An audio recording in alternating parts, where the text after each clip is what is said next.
and welcome to podcast 4. I think that's right. Chapter 3 and 4 of the Dr. Day Sattel book, Connections Over Compliance. And we have another guest. Woohoo!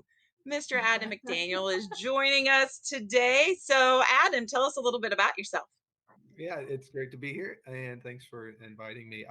I'm the principal at Newcastle Middle School. This is my 13th year in education, and I've been in Newcastle for 3 years at the middle school. So I'm excited to join you and talk about this really important work in this framework.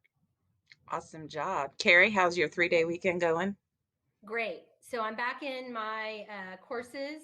And so I've had to shift a few times. I will tell you though, and it's a really good segue for what we're about to talk about. I've found myself like finding my focus and centering myself and regulating my brain state with some of the work that I've learned from Dr. Day Sattel and some of the things that we've been doing with adults in our building. And I'm really excited that Adam's here today so he can join us and I can learn from him as well as you. All right, so we're going to talk about chapter 3, the mask of pain and the power of regulation. So we're going to be talking about adult brain states, and it all comes down to adult brain states. And so I'm just going to start with being transparent, and I will never forget I had to remove a kid from the classroom because the teacher had requested that. And 15 minutes later, when they're walking by, they're like, "You're playing checkers? Really? You're playing checkers with the kid?" And I just thought, okay, how do I go from showing teachers that that's regulation versus rewarding negative behavior? And Dr. D talks about that. I think that's the big mind shift. A lot of us are there. Some of us are still trying to get on that train of that new brain aligned strategies. But have you guys been in that position where, as the leader of the building, you're co-regulating a student and it may look like rewarding negative behavior, but we're really just trying to get that kid back into their thinking brain state instead of their fight or flight? Yeah, definitely. I think one of the things that we've been able to do is really often is just take kids on walks. Mm. And you'll be taking a student on a walk just to kind of help them, process, talk through things with them, give them the different setting, and then you'll get occasionally that question of, they're sent to the office and you're taking them on a walk. Well, then we have that conversation about why that was important and how that made a big difference for that student. Mhm. Mhm. I agree, and I was thinking about she really starts the chapter with having this whole conversation about the hundreds of thousands of dollars that we spend annually, and we bring all the learning from all of the places. So I'm just going to say one of the things that I've been thinking about in relationship to schools, actually the revenue for public ed, meaning the amount of money that came into public ed last year, is greater than the revenue that was elicited from Walmart. So you begin to get this picture, right, of the amount of money and resources that flow into public ed. And we have this impetus, this charge to make sure, as good stewards of public money and public resources, to be doing the right things. And I think that we've tried, out of this need to manage behavior, to buy a lot of right things and to think about a lot of right things. And I don't think that anything is wrong, by the way. Mhm.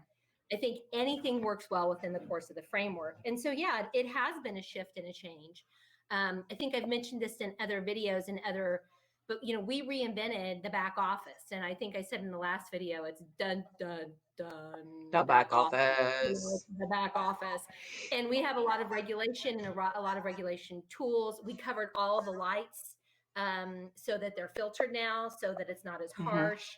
And the person that we have sitting in the back has been trained in regulation practices with kids, and sometimes is really good also at regulating faculty that come into the back that might be upset about what's happening with a child.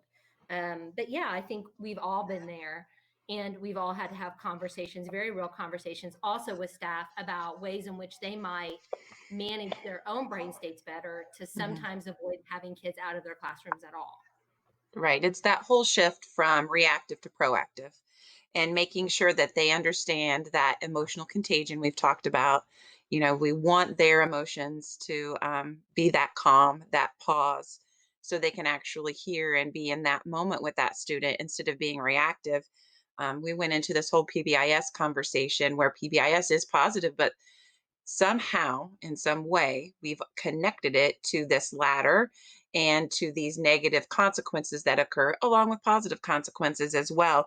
And so I think we're in that shift as a district as well, as how can we change that language from, and she talks about that a little bit in chapter 4 too, from timeout to reset, or just things like that, where we can still encompass all the great things about PBIS, but we need to bring in that brain state education, and then being able to talk about where we are, adults and students, when we're in that frame of mind where those, again, students are always going to misbehave before they ever admit that they don't know what they're being asked to do by the teacher. So in that moment where we need to regulate. Yeah, and I think you mentioned, Carrie, and the having people who are not just trained, but who completely have bought into the value of regulating and understanding the need of the student, and being able to use that language, like you mentioned, Kirsten, too, like that reset Mhm. training, just Mhm. training everyone to say, okay, we're Mhm. gonna, when it's then they're escalated, we're gonna say they need a reset. That's the Mhm. language we're gonna. That's how we're gonna say, and those things are simple to just say. That's how we're gonna do it, and then getting that buy-in, and providing that training for how that's interpreted. And Mhm. I love when she talks about how the incremental exchanges are really what build the security and the safety. So it's not just, one time telling a student, okay, you need to learn how to shift this. You need to learn how to shift your brain when you're upset about this. One time doesn't fix it, and Mhm. it's not time with adults either. It's incremental opportunities to have those conversations and demonstrate what we should be seeing. That Absolutely. piece She. of demonstrating and that piece of modeling, constant and consistent modeling.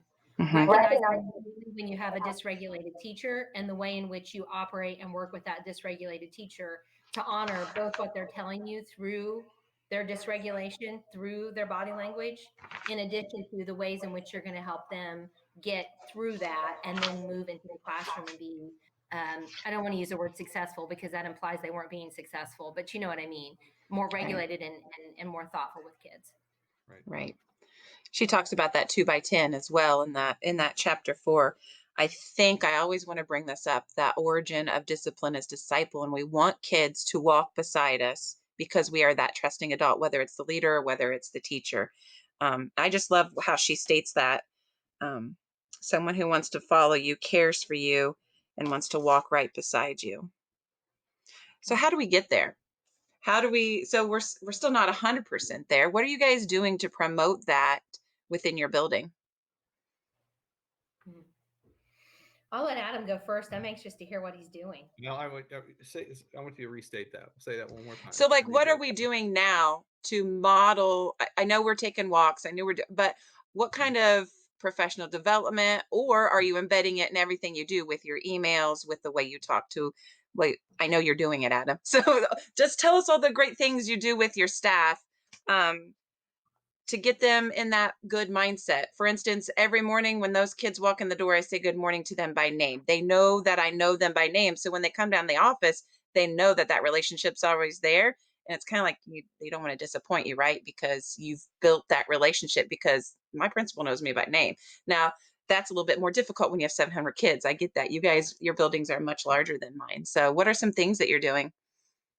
Well, I think it's really tempting, and initiatives are ever abounding, and I think Hmm. it's really easy to allow those programs and those things we have in place to be the end all be all, and ultimately that's not what's going to make the biggest difference. The humans are, and so you want to do things that provide a definition of your culture, that say this is how we operate, this is what we do, and there's an incredible value in demonstrating that on a daily basis for your staff and allowing things to happen kind of organically when you Hmm. are demonstrating and modeling what should take place.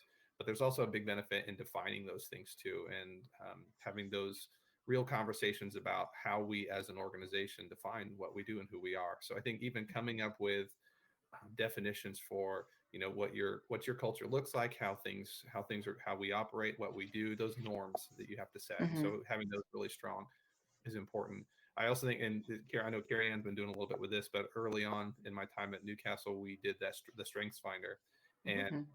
providing opportunities for staff to understand their inherent value. And I'll tell you, understanding their strengths and kind of their perception and their worldview made a world of difference in how I even interact and how I perceive communication from some staff or from all staff members, the communication they provide. And that's been a different lens for me to look at co-regulation and how we support our staff members and how they in turn would support students as well. So those are a few things that we've tried to do, and it is a day-to-day incremental. I think just little things like you mentioned, sending something out in the morning. I send a quote in the morning, just to kind of get everybody off on the right foot. Something just to kind of remind them of what the focus should be. So I don't know if Adam remembers this or not, but I'm on that quote, so I get an email from Adam every morning. So it's really, I get to read the quote, and then I always have just like a little 10 or 15-second moment where I'm like, okay, like what, from what point of view, from what perspective, like as a building leader, how will he maximize conversations around that quote or that meaning? And they kind of tell a story, I think, especially since you've been virtual for a while. And so I've noticed that they've always been relational, but they're much more relational in nature. And I think that's probably very, very specific on your part. they I'm sorry, go ahead. sorry they do in some ways are reflective of things that are happening. And it's interesting you mentioned that. And Mhm. we've also been through a lot, and as a school we've had to move because we're under renovation. So the whole school moved in May to a different building, and so we've been going through all of that. And so a lot of that gets kind of reset in the morning, like the experiences that we have. It kind of helps us reset and think, okay, from this perspective we're going to face the day. Mhm. I love that. I benefit from them. So thank you for that, for putting me on there.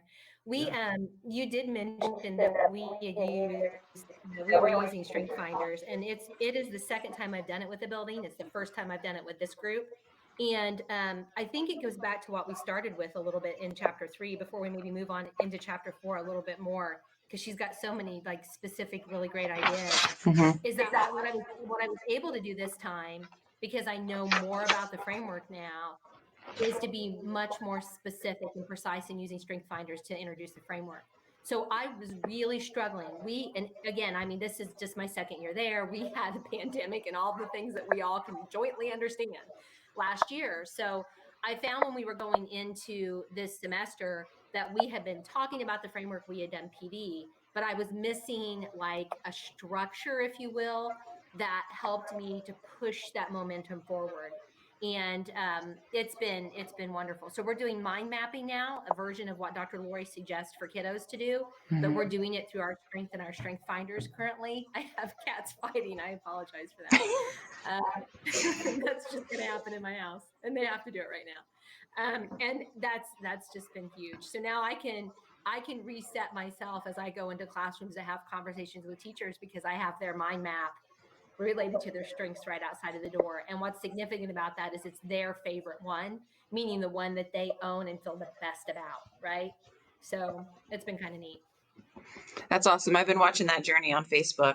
We're in the middle of writing our personal mission statements. And so then I hope that filters down into students as we're doing data talks with our mid-year data and gearing up for the state standard test too. So I'm looking forward to finding out what my staff, just how they just decide to display their personal mission statement. So that's going to be an interesting topic of conversation when we return. Okay, we got to move into chapter 4. I think this might be my favorite chapter so far. Now I know next chapter is going to be really special, but I think that this chapter, just talking about touch points. And so love is all around my office. Today is MLK Jr. Day. He led with love. She says that that love is the main thing of how you can shift kids, right? Relationships are the agents of change, and the most powerful therapy is human love.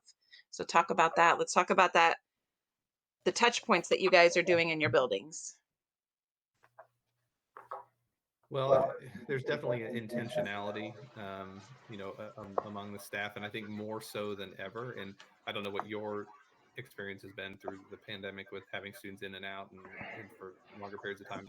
But tomorrow is going to be an important day for us as we return from virtual, and so we'll be full time in person starting tomorrow. And I know the staff will be, intentionally reaching out. The importance of touch points and genuine personal interaction has been that much more important Mhm. when students are coming back. I mean, the amount of home visits we've done over the past couple months has been enormous, and Mhm. the, those moments, not just with the students, but also, I mean, with parents, just those opportunities too, to have those genuine interactions that help set the stage for those students, for a long time, have been really important. We've mapped out our building, and uh, we have set up it, and I mean, it's getting better all the time. But so I've moved my desk. I'm out in, unless it's a meeting or a phone conversation that I can't have in front of other people. Pretty much I'm out in the hall almost all of the day. And I'm very intentional about moving through different parts of the building, different parts of the day. And in those places, I've created touch points. I assigned, we have a large percentage of our kiddos are special ed. So we have a large number of special ed paras. And we're also a Title I building. So we also have title paras. And they were always kind of in the hall, but we were intentional about doing the 2x10 with them and then placing them in very specific places in the hallway. That's Mhm. been slow going, but they're starting to interact more often with kiddos. Our lunchroom, we have people that are spread out across the lunchroom. So we don't just have people doing lunch duty, but we have people that are in there with intentionality going through and creating touch points. And then because of those title monies, and I can't say enough about how blessed we are with that, we've created a person for our tier 3, if you're looking at that MTSS model, and I've talked about her in previous videos, who goes through with those tier 3 kids and is very intentional about finding them and creating touch points. And we've even managed to schedule those touch points in very specific times during the day. That's awesome. As you walk in, and Adam, tomorrow will be so exciting for you to see all of those kiddos again. I mean, I was so happy to come back, and I mean, I guess we've been so blessed to be able to maintain the availability to be open, but being able to see those faces, not hugs. Now you're middle level, so they probably don't want to reach out as much, but the air hug was really popular, and you've got the elbow. Right. In the morning we come, and we now in the elementaries we do breakfast in the classroom, so we have that soft start, but they all start in the gym for a couple minutes until the teachers all are outside their classroom doors welcoming kids. And so they go up the ramp, they grab their breakfast. So the first person is our cafeteria staff, who was always welcoming, saying good morning. After they've already been by 4 people in the gym when they come in, but then they say good morning to all the teachers as they're walking down the hallway. And then our tier 3 interventionist works her tail off going to every single classroom, and our paras with the tier 2 instruction, and pulling out kids, and we're working 7 minutes and no more than 7 minutes because of all the pandemic and the making sure that we're not in close contact with kids. And so we're constantly cycling kids through with interventions, but part of that is that building that relationship too with those kids. They're our highest need kids for academics as well. She talked about family privilege, and it's that feeling that we have, that invisible package that comes with that sense of belonging and safety and unconditional love. And so, do you feel like our teachers know that they are in charge of that they can create that same feeling with our kids in their classrooms? I know it's hard with the pandemic. It's really hard in elementary because we're so used to bringing kids close to us on the carpet, and now we can't do that. So they're trying to find intentional ways of making connections that are not in close contact. But do you feel like our teachers during the pandemic can have that, create that family privilege? there's there's been an increasing awareness of the need, Mhm. among our staff. I think that in general they've started to understand the depth of the need that's there for students, especially emotionally, and but also, I mean, how that influences the academic piece. And Mhm. honestly, that has been one of the as we've talked as a staff, the academics are the reason that we have school. Like, that's the purpose of school. But if we are unable to address these other needs, then we're not going to get to those Mhm. effectively. I know I've even talked to both of you about that before. So Mhm. I think that as the staff has been able to see that a little bit more, and even during the pandemic, and like I mentioned with home visits, that again, that has been a huge component just for staff members to also see, where our students are coming from, what their almost 24-hour daily reality is, has been a huge piece for our teachers to be able, and like you mentioned, our interventionists have really been able to dig in there even more and understand just to see them start to understand even more than ever the value of those relationships. I really think that I was on 103, I think, of chapter 4. It was the one thing that I kept going back to when I thought about our conversation tonight. And she talks so much about like looking at ways to observe and wonder rather than create and determine. And I so have it circled. yeah, that piece of, I think that's a huge piece of creating touch points and connections and ways of being with kiddos. I mean, we've all heard and we've probably all said as building leaders over and over again that all forms of behavior communication. And I think we often just view it from a very judgmental place. And I wonder if one of the things that she's talking about here is just to observe and wonder rather than to try to fix and determine a response right away. And some piece of that, of course, has to be data driven, whether it's academic or not. I think I mentioned that in the last video that our test talks incorporate a lot of these questions, the kinds of questions that help to create. I mean, we're doing it around academics, we're doing it around a test performance in WEA, but the whole goal really is to give a moment for a teacher and a student to focus on their brain state and their feelings and their thoughts around those tests and around those moments. And that first round will be done at the end of this month is kind of our due date. So I did really love chapter 4, and I really liked all of her. What are you using here? I have to use that menu. May I take your order? I've not done that. Have any of you done that? Like I think you do it, right? As a leader, what do you need? Let me cover your classroom. We do those, but this is like an intentional menu for staff to be able to take away something. I think, and like you mentioned, like as admin, we do it, but I think there are a lot of teachers who do that too. I mean, and staff members. In general, everyone knows what they're able to offer, what they can offer, and we don't. And I think it's the great thing about a menu is you're forced to sit there and say, "This is what I can offer." You have to self-reflect and say, "This is what I can offer. This is what I can do." And it's not the act of the act of availability is not the issue. It's the act of understanding what your availability is. So. I like that. Yeah, I like the classroom roles too. The giver, the storyteller, the noticer, the kindness keeper. I think doing something like that with a staff, we do shout outs and things, but giving them jobs instead of, making sure that you give a shout out to someone else, be the noticer, be the kindness keeper. I like those ideas as well. I've not done any of that. And I think this like the strengths finder, not to go back to that again, but that really helps with that component. It really guides staff members to see, okay, this is how I'm valuable. And that question of how this is how I'm valuable is one that just infests everything as human beings. I know. What did you guys think when she talked about Dr. S and the school shooter? Like just being able to build a relationship with that student and be able to co-write that paper. I just had a moment of reflection and just went to what did our district feel when we had our school shooting, and how do you connect with kids who are so lost? The amount that teachers can do is unbelievable. I just am so excited of how we can move kids. But that was a really good reflection on both of their parts. Yeah. It's all about love though, guys. Yeah. It's all about love and belief, evidently. Love and belief. That's my strength finder, Adam. If you didn't know that, belief. What's your strength, Kirsten? Belief is my number one. No, I see that. Yeah. What was yours again, Adam? Strategic.